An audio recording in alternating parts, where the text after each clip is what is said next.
ଗତକାଲିଠାରୁ ତୁଆକୁ ଥୁଆ ଲଗାଣ ବର୍ଷା ଲାଗି ରହିଛି। ଫଳରେ ଗଜପତି ଜିଲ୍ଲା ମୋହନା ବ୍ଲକ ଚୁଡଙ୍ଗପୁର ଅନ୍ତର ବା ଗୁଲୁବା ପଞ୍ଚାୟତର ଧାନକିଆରୀ ଜଳମଗ୍ନ ବିଲହୁଡ଼ା ଭାଙ୍ଗି ଗାତ ହୋଇଛି। ଫଳରେ ଚାଷୀମାନେ ଚିନ୍ତାରେ ରହିଛନ୍ତି।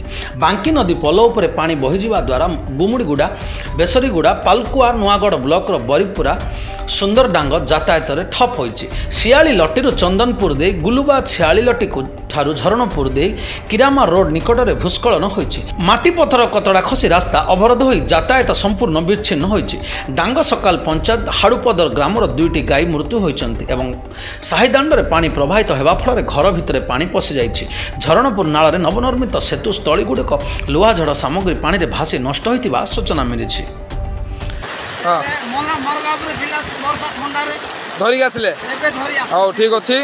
ଆଉ ଛେଳି କେତେଟା ନାହାନ୍ତି ଆପଣଙ୍କର? ନାହାନ୍ତି, ହଜି ଯାଇଛି। ହଉ ହଉ ହଉ ସରକାର ଟିକେ ଅନୁମତି ମାଗନ୍ତୁ। ସରକାର ଆମର ଦୁଃଖ ବୁଝିବେ ନ ବୁଝିବେ ପଚାର ଟିକେ ସରକାରକୁ। ସରକାର ତାର ଆଶୀର୍ବାଦ ଯାହା ହେଲା ସେଇଟା ହେବ ଆଜ୍ଞା। ଆମେ ଆଉ କ'ଣ କହିପାରିବୁ?